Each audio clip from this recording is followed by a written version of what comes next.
Welcome to the Conversations That Matter podcast. My name is John Harris. We have a guest with us today, Pastor Jason Garwood from the Cross and Crown Church in Warrenton, Virginia.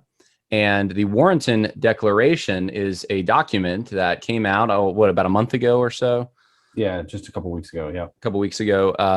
And it was kind of birthed, for lack of a better term, in the Cross and Crown Church there in Warrenton. And I'm pleased to have you, Pastor Garwood, to talk about this because I've had a few people reach out to me who are listeners and say, hey, you really need to get someone to come on and talk about this Warrenton Declaration because there's not a lot of parachurch ministries, organizations, even big names that are saying clear things to help the church navigate some of the issues that we faced in the last year in regards to shutdowns and masks and all the rest of it. So I'm hoping you can provide a little clarity for us today. So thank you so much.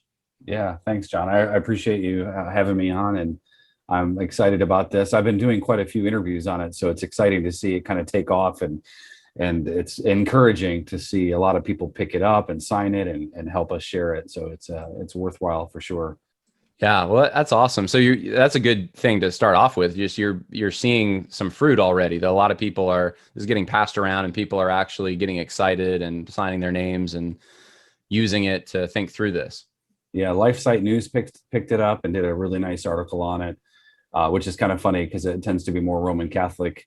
But a lot of people in the comment section and people that I've seen share it have said, "Oh, this is great," even from the Protestants. So it's kind of funny to see that.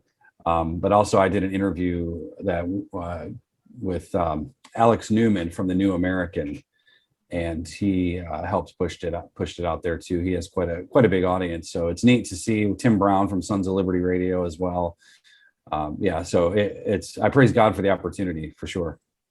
Yeah, well, we're hoping to bring more attention to this because, I mean, it looks like you're doing some pioneer work here in a way, and it's work that a lot of people don't want to do. And maybe we can get into that, why this is something that a lot of people are shying away from. I think it's kind of obvious, but you say what the Declaration says in the preamble. It says the warrant. Let's see here if I can. Maybe I should get some context. The last two paragraphs. Talking about the mandates, policies, et cetera, that have been going on in regards to COVID. And then it says, to this end, the Warrenton Declaration on medical mandates, biblical ethics, and authority was created. And this is the purpose: in order to provide clarity on these issues moving forward, to equip local churches and their officers in providing clarity on where they stand, and to assist individuals who are being mistreated in their churches with a well-ordered summary of belief in this regard. And I say amen to that. We need that. So why don't you help us out here? Let's just kind of take the 30,000 foot approach here. And briefly, in the last year, we've seen churches shut down. We've seen the government impose restrictions in churches. You can't sing, you need to wear masks, you need to have all this social distancing if you are going to meet. But in Canada right now, you can't even really, you can barely meet. The restrictions are so outrageous in some places. I think there's a sense in which many Christians feel like this is wrong, this isn't normal, this feels off, but they can't maybe articulate biblically why they feel that way or why they think that way. Could you give us just kind of like from the 30,000 foot view, what is off? Why do people feel off about what's happened in the last year? Sure. Yeah, that's a good question because if in some ways I kind of liken it to the child who goes to college and walks away from the faith, and the parents are wondering, what happened? How did college ruin my child? And I heard this somewhere, I can't remember where, but they said, well, it's not so much that they lost their faith, it just revealed what was there. And I think that the COVID situation, the lockdowns and the medical mandates discussion and all of these things sort of took everybody by surprise because of the fact that we never really had to think through it before. It's something that's been unprecedented for us in our generations, even the older generations. It's been 100 years since we've had something like that with the Spanish flu. So we're I think we were caught flat-footed mostly because it's something we just don't think through much. But it's telling. I think it revealed a lot of where the church is and where she wasn't when the time came, and where she should be, and that sort of thing. And Peter says judgment starts with the house of God. So I want to be careful because I'm not trying to disparage or besmirch the people of God at all. I just think that we need to be thinking through these issues. And part of the problem, honestly, is I think we have sort of a Neoplatonistic dualism that has crippled the church, mostly through a form of pietism, where we sort of elevate the quote unquote spiritual things like Bible reading and prayer and church attendance and those things, which are, again, good things and pious things we should be doing, but we elevate them. And thus we have really no meaningful things to say about the material part of the universe. And so the church has been not involved in these discussions for a long time. And this medical crisis, this is something I've been preaching on for a while. I wrote a book, Health for All of Life, that came out last fall, trying to deal with these issues because I had seen them in the vaccine discussion. I don't mind being dubbed an anti-vaxxer. I think the science is faulty. The COVID vaccine, if you can even call it that, is a problem too, for various reasons we can get into later, I guess. But I bring that up because this is stuff that we've had to think through as a church as well. Is how should we be thinking about health? If we preach and teach a faith for all of life, which is what we do at Cross and Crown, we should be involved in certain things. Maybe the Bible does say something about the prison system or the drug war or immigration. How do we take the Bible that we've been giving, and we know it's inspired by God. We know it's profitable for teaching and training in righteousness and reproof and correction and all these things so that we can be equipped. So if that's true, then where do we go with it? What maybe we need to be having a discussion in the health arena. And I think we've already seen a problem with the medical industrial complex anyway, with pharmaceutical companies making billions off the backs of people, having really no cure and answer for things like heart disease or things like cancer and so on. So it's kind of a situation where we've sort of just not been involved in it. And now it was put right in our lap and we have to deal with it. So I think it just took people by surprise. So when you crafted this, I'm just going to pull a line from it here. It says that we affirm the scriptural jurisdictional limits of delegated human authority are established and they're good and necessary. So you're affirming, hey, there's a place for government here. But at the same time, you warn about ascribing total jurisdiction to any human authority, and you call that idolatry. So you can explain that to people. Did you see examples of that in the last year where you think, okay, there's churches or Christians who are treating maybe the government like an idol? And what does that look like? Sure. I think pietism breeds statism. Statism is that's the word I would use that we were getting at with that sort of language, is ascribing total jurisdiction, total infallible jurisdiction, which belongs to God and the triune God himself. God himself is infallible, and not only does he not have any errors, it's not possible for him to err, which is part of the doctrine of Scripture. And so this idolatry, though, of elevating the state and giving it basically unending power where they can do whatever they want and say whatever they want. And it's not like all of a sudden that just happened either. It's sort of like the Marxist discussion about the critical race theory discussion, where they show up to these school boards which is funny because, well, the public school system is the 10th plank of the Communist Manifesto. So you're arguing against Marxism in a Marxist system. So it's kind of funny. But it didn't just happen. And that's the thing. It didn't just happen. All of these things were allowed to happen, permitted to happen. Churches sort of rolled over and said, yeah, okay, we should just do whatever the government says. And I get it. Maybe early on, people just wanted to see, okay, what is this thing? This is new. Maybe we should take time. And I think there's wisdom in being judicious and trying to, be shrewd about things.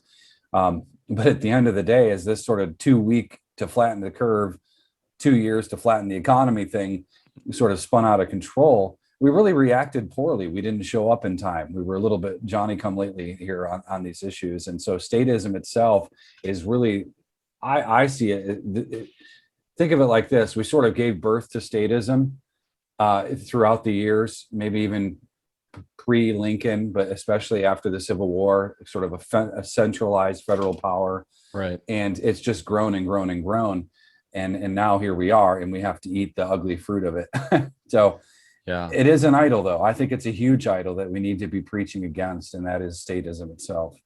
I remember I heard a preacher years ago say when a tragedy happens or something that people are afraid of, like a hurricane or something, that's when people cry out to their gods. And uh, lately, the God does seem to be the federal government. Somehow, FEMA, come rescue us. And it's, there's diminished or less of calling out to the one true God, the triune God of Scripture, and a lot more, even professing Christians calling out for help from the government. Um, and certainly, so we can see this, probably we can chart this if we probably had the resources to go and do all the research and find examples over the course of years, this slide.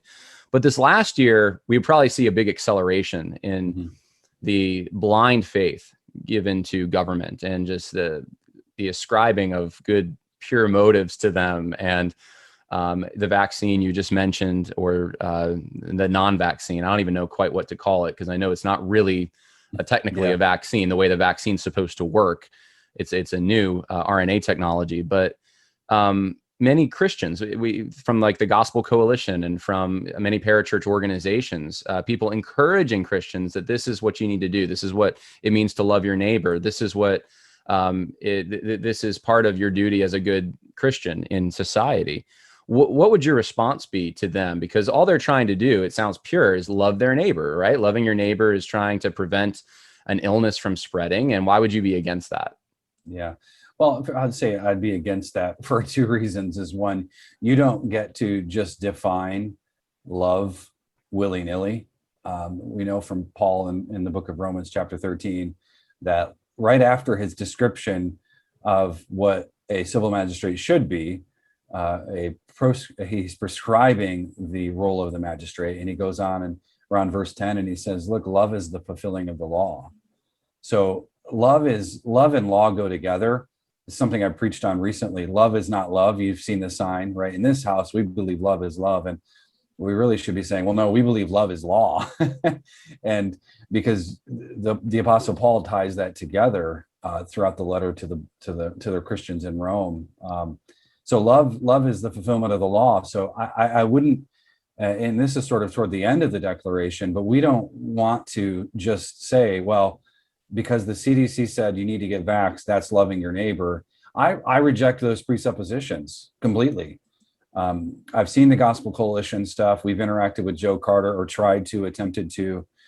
There was some foul play, I think, in some of our interactions, and just trying to get an honest discussion on this issue of vaccination, especially mandatory. You're in Virginia, I'm in Virginia. The health commissioner, Oliver, he was talking like they were going to try to mandate it in Virginia. I even testified to the Senate committee a couple of times and said, this is unlawful. You can't do it. So when you treat the commandments of men, or the traditions of men rather, as the commandments of God, then we have a problem. So I would reject that definition that loving your neighbor means you have to do this. It kind of goes back to, I mentioned my book, Health for All of Life, kind of go into these presuppositions where, if we have a Darwinian view of the world, man is basically a machine, right? He's a machine to be tamed and controlled. There was a video on CNN of, I forget her name now, all of a sudden it escapes me, but the former president or CEO of Planned Parenthood was talking about how we need to make life difficult for the unvaccinated. And here is a naturalistic person who believes in Darwinianism freaking out about a virus, and now she's bullying everybody else. And so that sort of worldview, though, is there. So we're not talking about just the vaccine. We're talking about the worldview that's behind it. Is man made in the image of God? Did man create an immune system, a lymphatic system, a circulatory system? Did he create these things for us so we could be healthy and so on? Then yes. And if that's true, then I reject the germ theory of disease. I'm in the terrain theory. I'm not in the Louis Pasteur camp. I don't see any reason to hijack your immune system with a vaccination, which we've seen is destroying people's lives like crazy. The VAERS reporting system, over 10,000 have already died, and we're months. We still have so much more data that's being collected. So to kind of bring it back, though, to the issue of loving your neighbor, that's in the Declaration. It's not loving your neighbor to hold them to a standard that's something other than God and his law word. And that's where it gets really tricky, especially with the masks. Yeah, and I think as I read through this, you don't get into that stuff that you were just talking about from your book, the germ theory of disease or vaccinations in specifics. It's Right. more about the jurisdiction of the church, jurisdiction of the civil authorities, responsibility before God. There's scriptures all throughout this, and I guess what I would want to pick your brain on, because this is the main really object, I think, of this declaration, is this whole Romans 13 defense of we must do whatever the state says because the state was given by God to for our own good and to punish evil, and it's evil to spread a disease, these kinds of things. So it is our duty, and I've been told this by I don't know how many people, especially towards the beginning of the COVID stuff, the lockdowns, that I was because I was kind of bucking the system as well and just saying, like, look, this is not right. What we're doing is not only is it not biblical, this isn't constitutional. This is just way outside of where we should be. And that was the response that I got from a lot of Christians. I'm glad to see a lot of Christians have reversed their thinking on this, but that thinking is still out there. So, kind of in short form, how do you respond to that when people just bring up Romans 13? Well, that's really why we wanted the declaration to be educational. That was part of the goal, is to educate people because of things like that, like what you just asked about loving your neighbor. Well, isn't it just loving your neighbor? Do you want to kill them? You might breathe on them and cause them to die in sort of dramatic fashion. And then Romans 13, exactly. It gets brought up all of the time as if somehow that is the only passage, for one, that we need to look at. But I also respond to people and say, have you read it? Because the first two verses, I think, are overlooked, especially when we have Paul describing the fact that the magistrate exists because God says it should exist. So it's God's institution to start with. That's just the first presupposition, right? It's God's institution. So he gets to decide what that looks like. All authority in heaven and earth has been given to King Jesus, as he sits enthroned right now, and his current session is to be ruler and judge of the nations and bringing them to their feet through gospel proclamation. This is, you can't just isolate Romans 13, but even if you do, clearly the authority, unending authority, goes to God, not man. And so those authorities that exist, Paul says, exist because of God. And so he puts them basically on a tight leash. Even fathers and elders in a church, they're all on a tight leash. They don't have unlimited authority. So they all need to obey in their current jurisdictions, obey God, knowing that he's the one who has full authority. So even Romans 13, you can't use to say, well, whatever the CDC says goes. The CDC isn't even technically a governmental institution. It's certainly not a constitutional institution. Yeah. Funded We by have the Gates. a lot of institutions that aren't constitutional, unfortunately, that are Exactly. exerting a lot of control. One of the things, and I thought this was interesting, the declaration even gets into this, is Leviticus 13 and 14, because I don't know why, but my mind went to that when this whole debacle started last year. And I thought this was going to be used a lot more. It wasn't as much. It was usually Romans 13, but Leviticus 13 and 14 does carry instructions in the Mosaic Law about how leprosy is treated. And so the statement even gets into that, the declaration. What can you tell me about that? Because there does seem to be some kind of I don't know, for lack of a better term, a precedent, I guess, in Scripture for some kind of health regulation. How come that doesn't apply to the situation we're in right now, or does it, and how does it? Yeah. This is actually, we're finding some people have had trouble with the declaration. Just truth be told, they love it. They just say, well, we differ a little bit on that point, and I have to say that it's been somewhat disappointing engaging with some on the issue, because they sort of just assume, well, the priest told the man with leprosy to go outside the camp in quarantine. Therefore, the civil magistrate has that authority. So it's based on a couple of assumptions. One, it's assuming that this is primarily a health crisis, and it's not. Even Calvin in his commentary talks about this not being, this is not a health crisis issue. I'm paraphrasing. You can read his commentary for yourself on that passage, but He's talking about ritual purity. This is about a judicial covenantal obedience thing. It's not biological contagion. So the faulty interpretation also hinges upon some sort of one-to-one direct connection with the Levitical priest to the civil magistrate. If anything, you have Levitical priest ideas being instituted by Paul, even in the Romans 15. He sort of calls himself a priest and bringing the Gentiles to the gospel. And other than that, you really don't have any sort of inclination that the Levitical priest was acting in a magisterial role. It was a ministerial role. Nabayoshi Kaiuchi, he is a professor of Old Testament in Tokyo.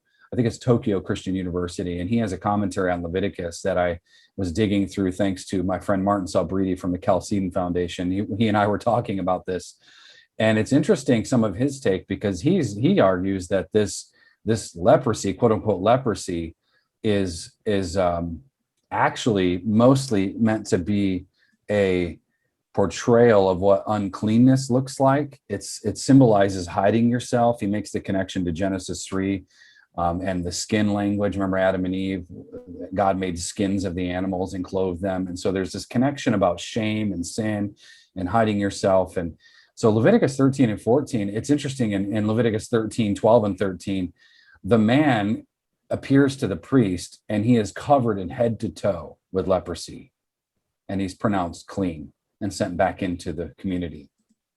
And that's just glossed over.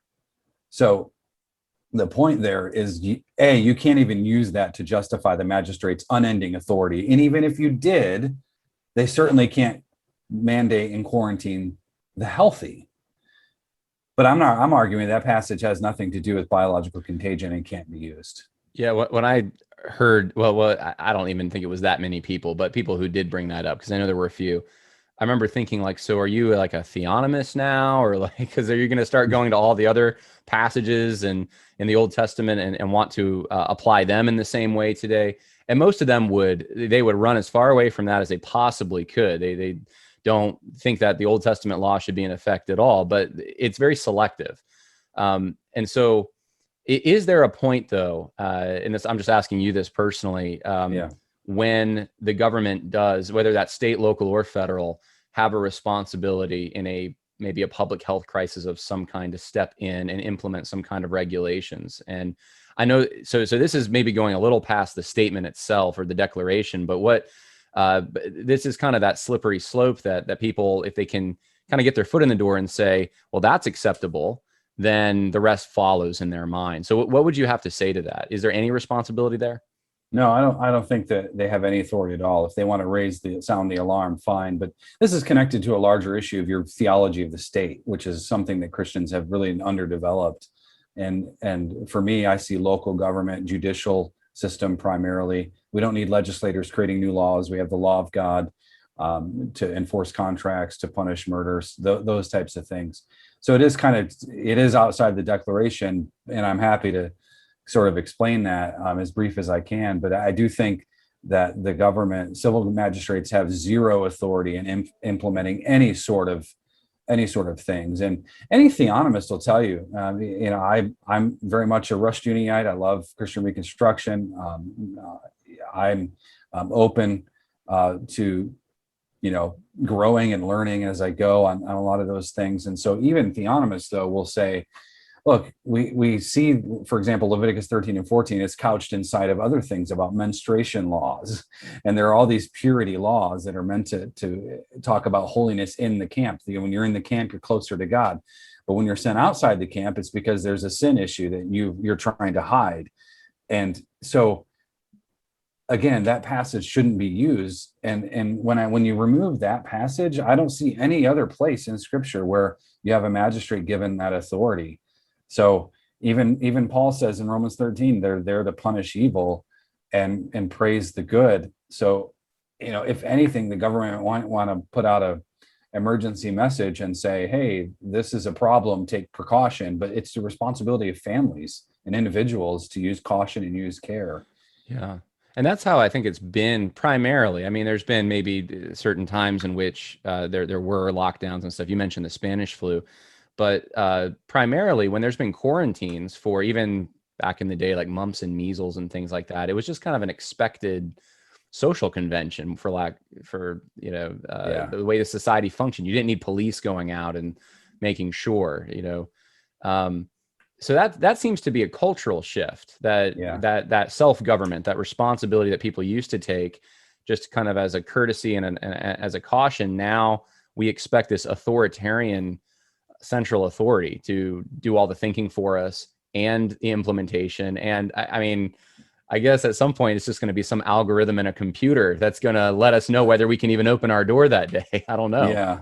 I'm half serious, because things have changed so fast in the last year. And when you look at the social credit system that's happening in China and some people who want to implement it here, I mean, I could see some crazy things happening in the next 10 years as we cede civil liberties.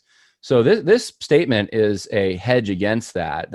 And it is pretty, it's pretty basic in my mind. I know it gets into details like we just talked about from Leviticus, but this is like a lot of people who disagree about a lot of things could sign this, I think, just basic Christians from cross-denominationally. In fact, I'll just ask, I mean, do you have a lot of people from different denominations? You mentioned LifeSite News.